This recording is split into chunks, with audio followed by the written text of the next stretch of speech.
జనరల్గా every year budget అనేది కామన్గా పెడతా ఉంటారు. ఈ బడ్జెట్ ఒక ప్రత్యేకమైనటువంటి బడ్జెట్. ఎందుకు చెప్తున్నాను అంటే ఒక రెవల్యూషనరీ థాట్ ఉంది ఇందులో. ముఖ్యంగా అది ఎక్స్ప్లెయిన్ చేస్తాను ఏంటి అనేది. మొట్టమొదటిగా ఈ బడ్జెట్ని ప్రవేశపెట్టినటువంటి నిర్మలా సీతారామన్ గారికి దాదాపుగా 7వ 8వ అనుకుంటా ఒక తెలుగు మహిళగా. బడ్జెట్లు ఎవ్రీ ఇయర్ పెట్టాలంటే విపరీతమైన వర్క్ ఉంటుంది. మేము సహాయ మంత్రులుగా ఉన్నప్పుడే ఎంతో వర్క్ ఉంటుంది. అలాంటిది ఎవ్రీ ఇయర్ ఈ ఫైనాన్స్ లార్జ్ బడ్జెట్ ప్రవేశపెట్టడం అనేది కత్తి మీద సాము లాంటిది. దాన్ని తెలుగు మహిళగా వారు సమర్థవంతంగా నిర్వహిస్తూ ఉన్నారు. రెండోది, వారు మొదలుపెట్టినప్పుడు దేశం అంటే మట్టి కాదోయ్ మనుషులోయే అనే విధంగా మొదలుపెట్టారు. అంటే ఆ వాక్యానికి కరెక్ట్గా సరిపోయేటువంటి బడ్జెట్ ఇది. ఇందులో మెయిన్ 4: ఫార్మర్స్ని ఎంపవర్ చేయటం, ఆంటర్ప్రెన్యూవర్స్ని ఎనేబుల్ చేయటం అంటే ఇంకా ముందుకు తీసుకువెళ్ళటం, యూత్ని ఎఫెక్టివ్గా ఎడ్యుకేట్ చేయటం, ఫోర్త్ మిడిల్ క్లాస్ని ఎలివేట్ చేయటం. ఈ 4 మెయిన్ ఆబ్జెక్టివ్స్ ఉన్నాయి. ఫస్ట్ తీసుకుంటే ఫార్మర్ని ఎంపవర్ చేయటం అంటే ఇంతకు ముందు వరకు మనకి దాదాపు 3 లక్షలు కిసాన్ క్రెడిట్ కార్డు కింద వచ్చేది. దాన్ని 5 lakhs వరకు ప్రొవైడ్ చేశారు. ఇది దాదాపు 8 కోట్ల ఫార్మర్స్కి కానీ, ఫిషర్మెన్కి కానీ, డైరీ ఫార్మర్స్కి కానీ ఉపయోగపడుతుంది. ఇందులో ఇంట్రెస్ట్ రేట్ వచ్చేటప్పటికి 4%, అంటే అత్యంత తక్కువ. రెండోది, ఒక 100 అగ్రికల్చరల్ డిస్ట్రిక్ట్స్ని, అంటే ప్రధానమంత్రి మోదీ గారు జనరల్గా ఒక సమస్య ఉన్నప్పుడు దాన్ని గుర్తించి దాన్ని ఒక మిషన్ మోడ్లో వర్క్ చేస్తారు. ఏ విధంగా యాస్పిరేషనల్ డిస్ట్రిక్ట్స్ని ఫస్ట్ ఐడెంటిఫై చేసి ఆ యాస్పిరేషనల్ డిస్ట్రిక్ట్స్లో స్కూల్స్ కానీ, రోడ్స్ కానీ, ఇంకోటి కానీ ఏ విధంగా అన్ని సౌకర్యాలు కలుగజేస్తారో అదే విధమైనటువంటి మిషన్ మోడ్లో పూర్ పర్ఫార్మింగ్గా ఉండేటువంటి 100 డిస్ట్రిక్ట్, ఎక్కడైతే ఈల్డ్ తక్కువ ఉంది, ఒకవేళ ఈల్డ్ ఉన్నా కూడా మార్కెట్ ఆపర్చునిటీస్ లేకుండా రైతులకు మేలు జరగటం లేదో, ఇలాంటి 100ని గుర్తుపెట్టి ఎండ్ టు ఎండ్ అంటే సీడ్ క్వాలిటీ నుంచి పెంచడం కానీ, లేకపోతే మోడర్న్ ఇరిగేషన్ టెక్నిక్స్ ప్రొవైడ్ చేయటం కానీ సబ్సిడీస్ ద్వారా, తర్వాత వచ్చిన క్రాప్ని ఎఫెక్టివ్ మార్కెటింగ్ లింకేజెస్ చేయటం కానీ, ఈ ఎండ్ టు ఎండ్ చేయటంలో ఒక 100 డిస్ట్రిక్ట్స్ని తీసుకున్నారు. దానికి ధన్ ధాన్య కృషి యోజన అని పేరు పెట్టి, ఇవి 2 కూడా మేజర్ మిషన్స్ ఫార్మర్స్కి వచ్చేటప్పటికి. ఇవన్నీ కాకుండా ఇంకా చాలా వేరే ఉన్నాయి, బట్ అవన్నీ మైనరు. బట్ ఈ 2 మేజర్ ఇష్యూస్ ఫార్మర్స్ని ఎంపవర్ చేసే విధంగా. తర్వాత సెకండ్ వచ్చేటప్పటికి, ఇది నేను ఇందా చెప్పినట్టు ఒక రెవల్యూషనరీ బడ్జెట్ అని ఎందుకు అంటున్నానంటే, జనరల్గా ఒక కన్జ్యూమర్కి, ఒక మధ్యతరగతి వ్యక్తికి కష్టపడి వర్క్ చేసి లేదా కష్టపడి బిజినెస్ చేసి జాబ్ ద్వారా కానీ బిజినెస్ ద్వారా కానీ ఇన్కమ్ వచ్చినప్పుడు విపరీతంగా ట్యాక్సులు కట్టాలంటే బాధాకరం. ఎందుకంటే ట్యాక్స్ డబ్బులు ఎప్పుడైతే మన దగ్గర నుంచి గవర్నమెంట్కి వెళ్తుందో, గవర్నమెంట్లో అందరూ కూడా సఫిషియెంట్గా పనిచేసేటువంటి పరిస్థితి ఉండదు, కరప్షన్ కూడా ఉండేటువంటి పరిస్థితి ఉంటుంది. ఎప్పుడైతే కన్జ్యూమర్ దగ్గర ఎక్కువ డబ్బు ఉంటుందో తనకు ఏది కావాలో ఆ ప్రోడక్ట్ని కొనుక్కోగలుగుతాడు. అంటే ఆ ప్రోడక్ట్కి డిమాండ్ పెరిగిందంటే స్మాల్ బిజినెస్లన్నీ కూడా అద్భుతంగా ఉంటాయి. స్మాల్ బిజినెస్ ఓనర్స్ వాళ్ళు కాస్ట్ కంట్రోల్ని ఎఫెక్టివ్గా చేసుకోగలుగుతారు, ఎంప్లాయ్మెంట్ని క్రియేట్ చేసుకోగలుగుతారు. అంటే యాక్చువల్గా నేను పార్లమెంట్లో ఉన్నప్పుడు నిర్మలా సీతారామన్ గారు ఇది అనౌన్స్ చేశారు 12 lakhs. అంటే నేను నమ్మలా, ఏదో సంథింగ్ ఈజ్ మిస్సింగ్ అని. 12 లక్షల వరకు ట్యాక్స్ లేకుండా ఎలా చేస్తారు అనేది. అంటే దాదాపుగా 1,00,000 కోట్ల రూపాయలు నష్టం జరుగుతున్నా కూడా ఇప్పటి వరకు తీసుకున్న one of the best decision అని నేను పర్సనల్గా ఫీల్ అవుతున్నాను. ఈ రోజున అందరూ కూడా దేశం అంతా కూడా హర్షిస్తూ ఉంది. అది ఒక నంబర్ 1 బెనిఫిట్. రెండో బెనిఫిట్ వచ్చేటప్పటికి, ఇప్పుడు ట్యాక్స్ కట్టాలంటే కష్టపడి చాలని జీతాలు, ఖర్చులు పెరిగినటువంటి పరిస్థితుల్లో కొంతమంది ట్యాక్సులు కట్టకుండా కూడా జరుగుతూ ఉంది. దీంతో 12 లక్షల వరకు ట్యాక్స్ లేకపోయేటప్పటికి అందరూ కూడా సిస్టంలోకి వచ్చేస్తారు.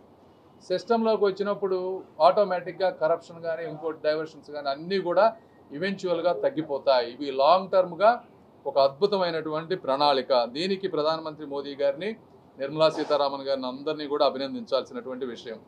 అదేవిధంగా సీనియర్ సిటిజన్స్కి ఇంతకుముందు స్టాండర్డ్ డిడక్షన్స్, అంటే మనకి ఇన్కమ్ వచ్చే దాంట్లో ఫస్ట్ 50,000 తీసేసేవాళ్ళు, తీసి ట్యాక్స్ కలెక్ట్ మిగిలిన దానికి రెవెన్యూ ఎస్టిమేట్ చేసి ట్యాక్స్ చేసేవాళ్ళు. ఇప్పుడు దాన్ని డబుల్ చేశారు 1 lakh. అదేవిధంగా సీనియర్ సిటిజన్స్కి ఎందుకంటే వాళ్ళకి డబ్బు ఆదాయం తక్కువ ఉంటుంది కాబట్టి వాళ్ళకి డిడక్షన్స్ ఎక్కువ ఇవ్వాలి. అది కూడా అద్భుతమైనటువంటిది.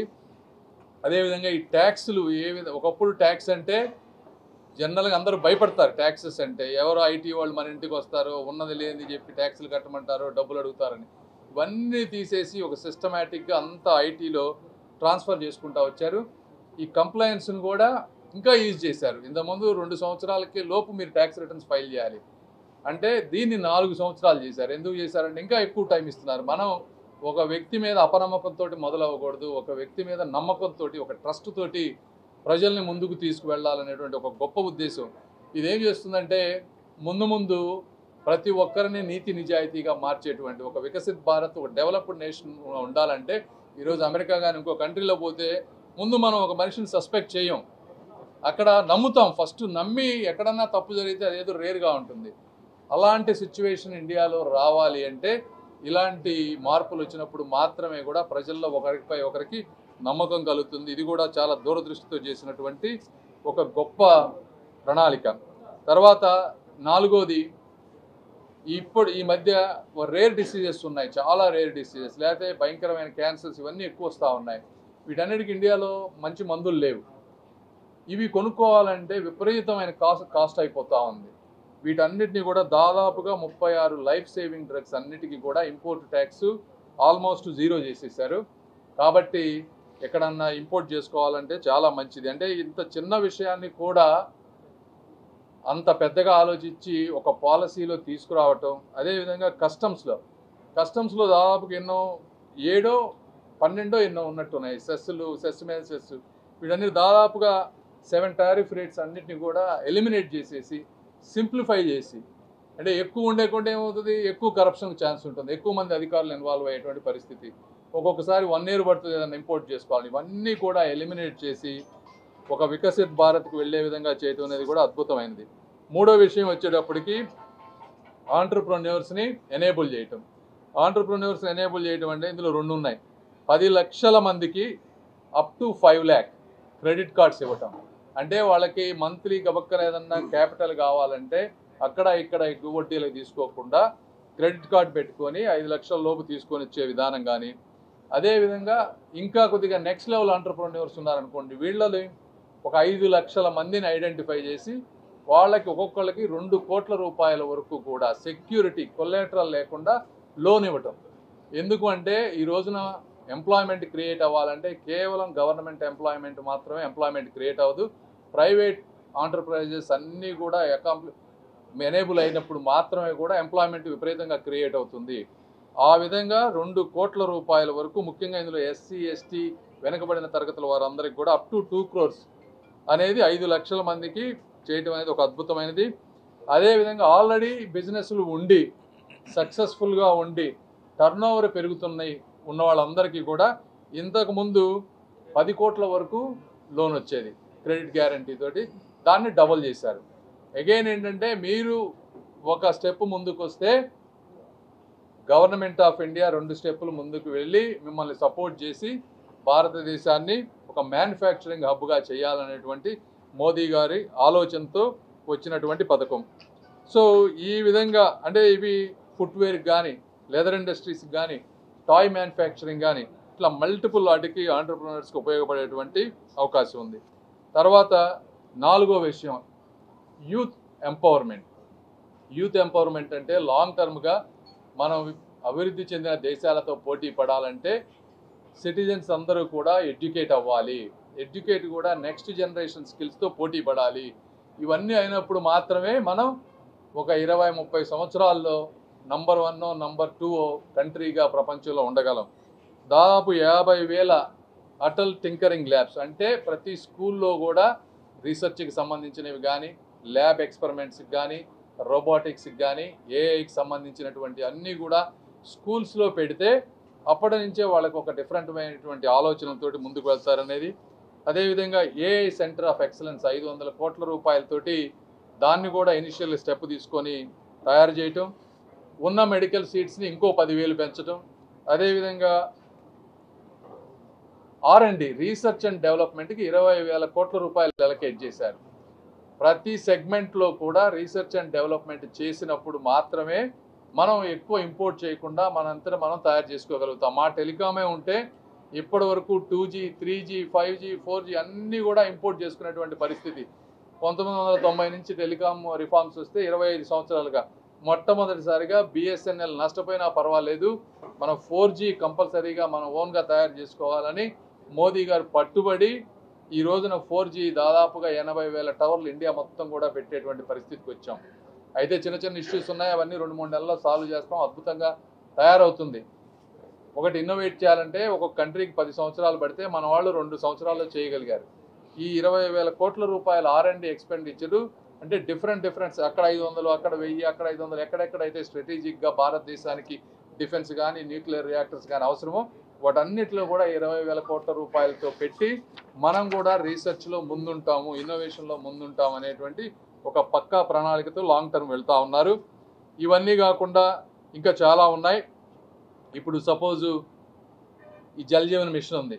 జల్ జీవన్ మిషన్ వచ్చేటప్పటికి యాక్చువల్గా ఆ పథకం ఎండ్ అయిపోవాలి. ఎందుకంటే వేరే రాష్ట్రాలన్నీ కూడా అందరికీ నీటి కుళాయిలు ఇచ్చేశారు. మన రాష్ట్రంలో 14,000 కోట్ల రూపాయలు మన జగన్మోహన్ రెడ్డి గారు ఉన్నప్పుడు ఇస్తే ఆయన మ్యాచింగ్ ఒక 6,000 కోట్ల రూపాయలు చేస్తుంటే దాదాపుగా 20,000 కోట్ల రూపాయలతో ప్రతి ఇంటికి నీటి కుళాయి వచ్చేది. ఆయన కాకపోతే 1,000-1,500 కోట్ల రూపాయలు ఖర్చు పెట్టి 12,000 కోట్ల రూపాయల జల్ జీవన్ మిషన్ నిధులను వాడుకోనియకుండా చేశారు. అప్పుడు మళ్ళీ చంద్రబాబు గారు వెళ్ళి ఇది మా స్టేట్లో ఇబ్బందిగా ఉందని మళ్ళీ అడిగితే దాన్ని కూడా 2028 వరకు కూడా ఎక్స్టెండ్ చేశారు. జల్ జీవన్ మిషన్ను వాడుకునేటువంటి పరిస్థితి. అయితే ఇప్పుడు బడ్జెట్ ఎస్టిమేట్స్ అన్నీ పెరిగిపోయినాయి. ఎంత చేయగలమో అవన్నీ చేసుకుంటూ వస్తాం. మన రామ్మోహన్ నాయుడు గారు డైనమిక్ మినిస్టర్ ఉన్నటువంటి ఎయిర్పోర్ట్స్ దాదాపుగా 120 న్యూ ఎయిర్పోర్ట్స్కి ప్లాన్ చేస్తూ ఉన్నారు. అదేవిధంగా మ్యారిటైమ్ డెవలప్మెంట్ ఈ షిప్ కోస్టల్ యార్డ్లు ఎక్కడైతే ఉందో దాదాపు 25,000 కోట్ల రూపాయలు దానికి ఒక ఫండింగ్ ఉంది. అదేవిధంగా డే కేర్ సెంటర్ ప్రతి డిస్ట్రిక్ట్ హెడ్ హాస్పిటల్లో క్యాన్సర్ కేర్ సెంటర్స్ ఒకటి ఎస్టాబ్లిష్ చేయాలని చూస్తూ ఉన్నారు. ఇది కాకుండా ఇన్సూరెన్స్ FDIలో ఇన్సూరెన్స్ ఇంతకుముందు 70-75% ఉండే దాన్ని 100% చేస్తూ ఉన్నారు. ఎందుకు చేస్తూ ఉన్నారు అంటే ఇంటర్నేషనల్ కంపెనీస్ ఎక్కువ మంది ఇన్సూరెన్స్ కంపెనీలు కంట్రీలోకి వస్తే కాంపిటీషన్ పెరుగుతుంది. ఇన్సూరెన్స్ కంపెనీల మధ్య కాంపిటీషన్ పెరిగినప్పుడు పాలసీ రేట్లు తగ్గుతాయి, వాళ్ళ ఎక్స్పెండిచర్ని కంట్రోల్ చేసుకోగలుగుతారు, ఎఫెక్టివ్ సర్వీసెస్ సిటిజన్స్కి ప్రొవైడ్ చేస్తారు. దానివల్ల మనం పెద్దగా నష్టపోయేది ఏమీ లేదు కాబట్టి దాన్ని కూడా దూరదృష్టితో ఆలోచించి 100% FDI చేశారు. ఇవన్నీ కాకుండా ఆంధ్రప్రదేశ్కి మీ అందరికీ తెలుసు ఈ బడ్జెట్లో కాదు వచ్చిన 7 నెలల్లో ఎంతవరకు చంద్రబాబు నాయుడు గారు కానీ పవన్ కళ్యాణ్ గారు కానీ మేమందరం కానీ వెళ్ళి మల్టిపుల్ టైమ్స్ కలిసి పోలవరం కానీ ఒక అమరావతి క్యాపిటల్కి కానీ ఈరోజు స్టీల్ ప్లాంట్కి కానీ 2 ఇండస్ట్రియల్ నోడ్స్ మ్యానుఫ్యాక్చరింగ్ నోడ్స్ కానీ ఇలా ఎన్ని చేయగలిగితే అన్నీ తీసుకొస్తూ వస్తూ ఉన్నాం. ఇవన్నీ వాటన్నిటికీ కూడా ఈ ఇయర్ బడ్జెట్లో ఎంత అవసరమో అంత పార్ట్స్ ఎలకేట్ చేశారు. అంటే కేవలం మాటలు చెప్పడమే కాదు, ప్రతి ఇయర్కి నిర్ణయాత్మకంగా అంటే పోలవరానికి 5,900 కోట్లు, స్టీల్ ప్లాంట్కి ఈ ఇయర్ బడ్జెట్లో 3,200 కోట్లు, విశాఖపట్నం పోర్టుకు వచ్చేటప్పటికి 730 కోట్లు, ఈ విధంగా అన్నీ కూడా ఎలకేట్ చేసుకుంటూ వస్తూ ఉన్నారు.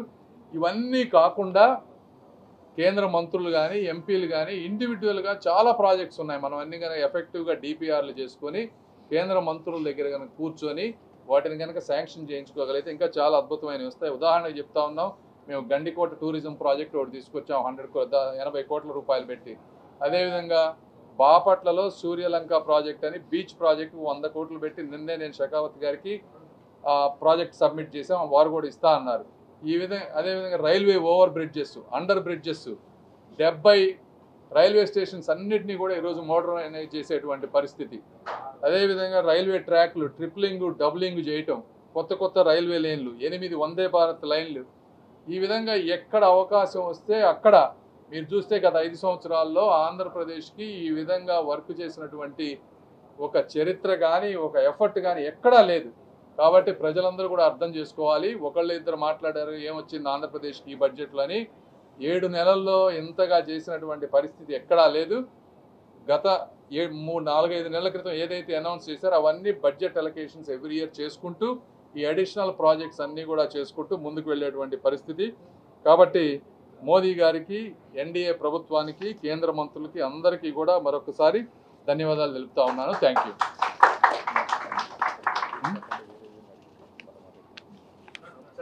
అమ్మ బడ్జెట్ గురించి మాత్రమే అడగాలి, వేరే ఏం అడగొద్దు. చెప్పండి. ఎన్డీఏ ప్రభుత్వం ఏమీ చేయట్లేదు. ఆంధ్రప్రదేశ్ లో ముఖ్యంగా అందరినీ కూడా హింసలకు గురి చేస్తుంది, కేసులు పెడుతోంది. సో ఎన్డీఏ నాయకులు కావచ్చు, వారికి సహకరించే అధికారులు కావచ్చు, అందరినీ కూడా గుడ్డలీడి తీసి కోర్టు ముందు నిలిచోబెడతామని చెప్పి ప్రతిపక్ష నేత జగన్ ఆయన భాష, ఆయన మైండ్ సెట్ ఎప్పటికీ మారదని ఆయన ఇంకోసారి రుజువు చేశారు. ఇంతకుముందు ఎప్పుడన్నా ఇటువంటి చరిత్ర ఉందా ఆంధ్రప్రదేశ్లో ఈ విధంగా ఒకళ్ళ మీద ఒకళ్ళు? ఎందుకు చేశారు? బరి తెగించి పార్టీ ఆఫీసుల మీద పడి కొట్టి పార్టీ ఆఫీసుల్ని కాల్చి ఈ విధంగా చేస్తే కార్యకర్తలందరూ కూడా ఈరోజు రగిలిపోతూ ఉన్నారు. చంద్రబాబు నాయుడు గారి మంచితనం వల్ల ఈరోజు ఆపుతున్నారు. ఆయన మాట్లాడేది బట్టలు తీసుకొడతారంటున్నా. 11 సీట్లు ఇస్తే ఇంకా రాలేదు, ఇంకా వస్తుంది, ఇంకో నెక్స్ట్ టైం ఆ ఒకటో తీసేస్తే సరిపోతుంది.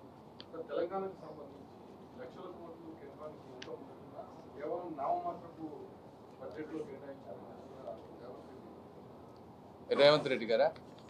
ఇప్పుడు ఒకటి మీకు ఎగ్జాంపుల్ చెప్తాను. నా డిపార్ట్మెంటే ఉంది. నా డిపార్ట్మెంట్లో పిఎం ఆవాస్ యోజన గ్రామీణ ఉంది. దాంట్లో దాదాపుగా 1000 కోట్ల రూపాయలు పెట్టి హౌసింగ్ అలొకేట్ చేస్తే గత 5 సంవత్సరాల్లో కేసీఆర్ గారు వాళ్ళు ఆ ఇళ్లను వేటిని కూడా వాడుకోలేనటువంటి పరిస్థితి. ఎందుకంటే అక్కడ కూడా ఇదే పరిస్థితి. స్టేట్లో బడ్జెట్ లేకపోవటం, వాటిని మ్యాచ్ చేసుకోకపోవడం వల్ల ఈ ఫస్ట్ ఇన్స్టాల్మెంట్ ఇచ్చిన 200 కోట్ల రూపాయలు వాళ్ళు వాడుకోవడం చేత కాలేదు. సెకండ్ ఇన్స్టాల్మెంట్ ఇవ్వటానికి వాళ్ళు కరెక్ట్గా పథకాలు వాడుకుంటే ఇదంతా సిస్టమ్. ఇందులో మోదీ గారు కానీ ఇంకోళ్ళు కానీ కంట్రోల్ చేసేది ఏమి లేదు. ఒక స్కీమ్ను ఒక విధంగా డిజైన్ చేస్తారు. ఆ డిజైన్ తగ్గట్టుగా వాళ్ళు వాడుకొని దాని నోడల్ అకౌంట్లో మ్యాచింగ్ ఫండ్స్ వేస్తే ఆటోమేటిక్గా స్కీమ్స్ అన్నీ వస్తాయి. ఇచ్చిన తర్వాత యూటిలైజేషన్ సర్టిఫికెట్స్ ఇవ్వాలి. యూటిలైజేషన్ సర్టిఫికెట్స్ ఇచ్చి వర్క్ కనిపిస్తే ఆపడానికి కాన్స్టిట్యూషన్గా ఎవరికి మాత్రమే అధికారం ఉంటుంది? రాష్ట్రాలు కానీ కొన్ని కానీ వాళ్ళ చేతగాని తలం వల్ల ఎవరో బండలేయటాన్ని తప్పించి ఇందులో వాస్తవాలు ఏమీ లేవు. ఇంకేమైనా ఉన్నాయమ్మా? ప్రత్యేకించి 2 రాష్ట్రాల్లో ఎన్నికలు ఉన్నాయి కాబట్టి ఆ రాష్ట్రాలకు మాత్రమే ఎక్కువ నిధులు కేటాయించారు. అక్కడ పండేటువంటి పంటను బేస్ చేసుకొని కొన్ని స్కీమ్స్ తీసుకొచ్చారు. మిగతా ప్రాంతాల్లో పండేటువంటి పంటను బేస్ చేసుకొని ఎక్కడ కూడా బడ్జెట్లో ఇప్పుడు కిసాన్ కార్డ్స్ ఉన్నాయి. 3 లక్షల నుంచి 5 లక్షలు. అది ఇండియా మొత్తానికి వర్తిస్తుందా లేదా? Already existing card holders. రెండోది 100 యాస్పిరేషనల్ డిస్ట్రిక్ట్స్. 100 యాస్పిరేషనల్ డిస్ట్రిక్ట్స్ ఈ 2 రాష్ట్రాల్లోనే ఉన్నాయా? లేవు కదా. 100 యాస్పిరేషనల్ డిస్ట్రిక్ట్స్ ఎట్లుంటాయి 2 రాష్ట్రాల్లో? సో కాబట్టి రేవంత్ రెడ్డి గారు, కాంగ్రెస్ ప్రభుత్వం అవి తప్పించి వాళ్ళు ఏమో మాట్లాడలేరు. పైన ఇంటెలెక్చువల్ థ్యాంక్ యూ.